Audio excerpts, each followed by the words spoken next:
Education. 70. Aristotle versus Christ.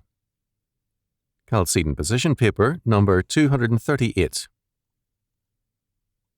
This paper was never published, but was originally numbered as number 220, 1998.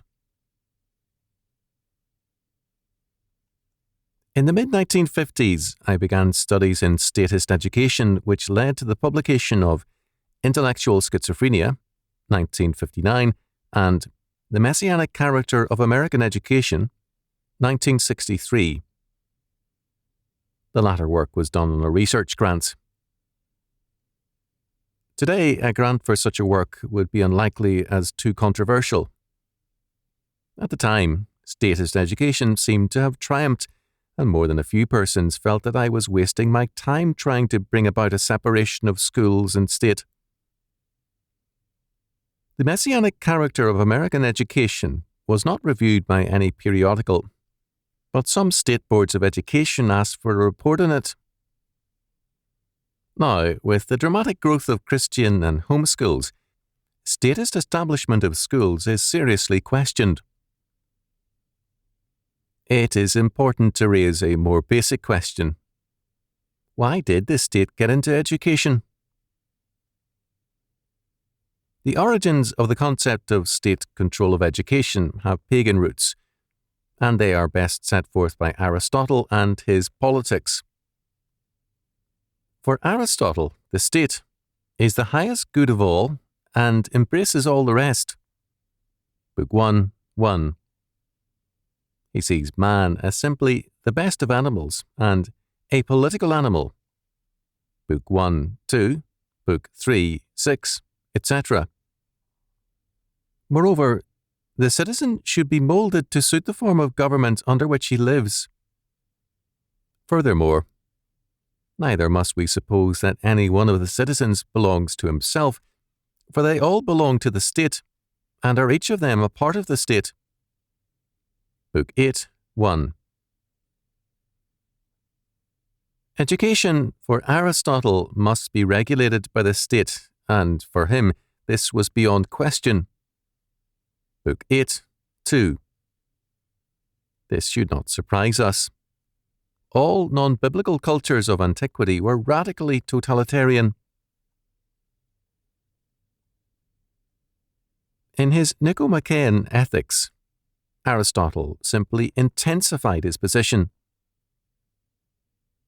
In Book 8, he discusses sex as a biological phenomenon which is no more a matter for moralization than hunger or thirst. Attempts to Christianize Aristotle's thinking are futile. For him, God was an idea, not a reality, a philosophical limiting concept to avoid the idea of an infinite regress by positing a first cause and a beginning. In the Bible, priest and prophet were outside state control. Paul saw himself as an ambassador for Christ. 2 Corinthians chapter 5, verse 20. He did not ask men to pray to the king as the person or agency of God, but to pray for the king, that he conform himself to God. 1 Timothy chapter 2, verses 1 and 2.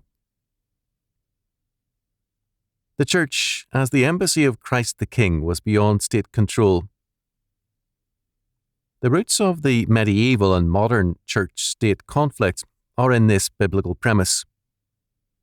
The world of Aristotle and Plato is an alien, totalitarian realm. We have thus two radically different doctrines of man. Each is the antithesis of the other.